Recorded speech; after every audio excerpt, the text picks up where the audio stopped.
Hey friends, want to talk a little bit today about the restaurant industry. In fact, I'm going to kind of land the plane on the 5 common mistakes that restaurant owners make in regards to ACA compliance. Now, when it comes to the restaurant business, minimizing cost and increasing employee retention in the restaurant space, it's difficult already. If you add the administrative burden of the ACA onto that restaurant owner's plate, you're basically looking at a whole nother full-time job for that employer, and it's very daunting, and it wears a lot of them out, especially post-COVID.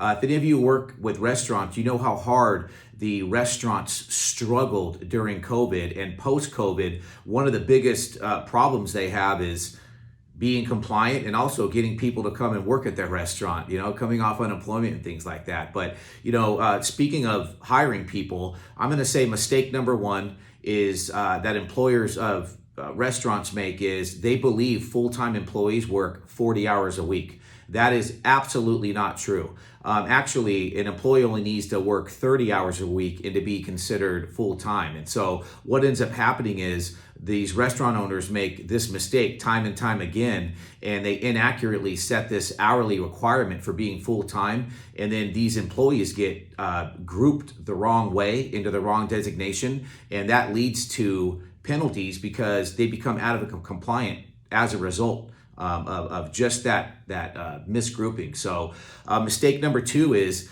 extending healthcare offerings too late. Good rule of thumb is offer health insurance the first of the month after 60 days, and you should be safe. And so a lot of employers kind of come up with their own kind of antiquated methods of doing it, and a lot of people still think that 90 days is actually safe. Now, while it's true there are limited non-assessment periods and things like that, you really want to stick with first of the month after 60 days in order to make sure that you're safe and compliant in that regard. And so let's talk about mistake number 3. They offer unaffordable plans. Now, first of all, they need to offer insurance to 95% of their full-time workforce. Again, that's 30 hours or more a week. And if they're a large restaurant with a chain and they have, well over 50 employees, then we need to get the FTE calculator in there to make sure that we're also including the full-time equivalents. And so one of the mistakes that these restaurant owners make, and again, these mistakes are actually on the broker if there is one. These restaurant owners shouldn't be making these mistakes because their broker should be helping them with that. And they should be partnering with a proper payroll company to, help out with all the data information that needs to be integrated in order to make sure that all these numbers are right and everyone's compliant. But mistake number 3, offering unaffordable plans. I talked about in some previous videos the 3 different calculations an employer can make to make sure they're within the safe harbor. And what I found in the restaurant industry, a lot of the employees that work part-time, they're very low income. I would say the rate of pay or the FPL safe harbor is probably one of the 2 ways that they're going to be able to pull that off.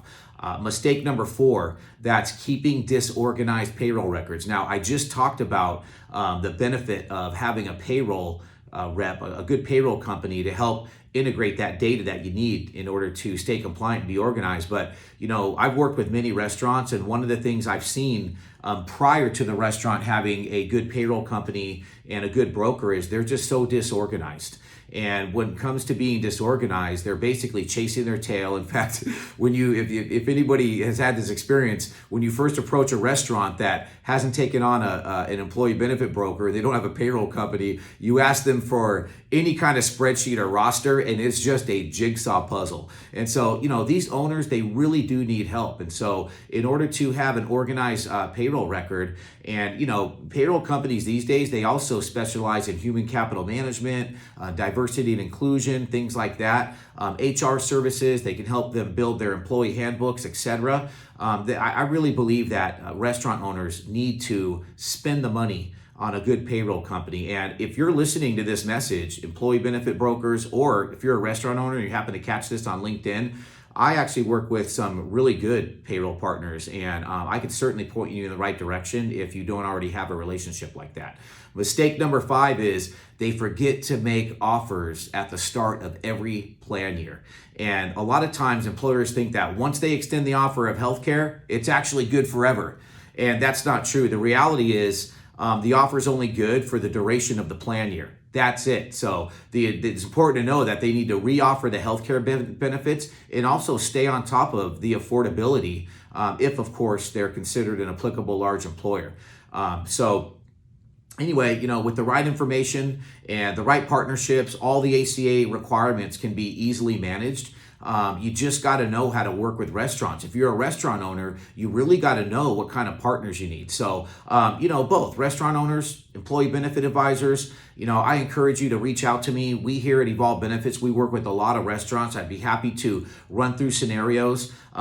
Seriously, these folks need help, and they are definitely on the list of these IRS auditors of some of the most vulnerable industries to go after, find out a compliance, and hit them with those 226J letters, which have very large penalties on them that no one likes. So, I love ending my videos with this. I look forward to talking to all of you very soon.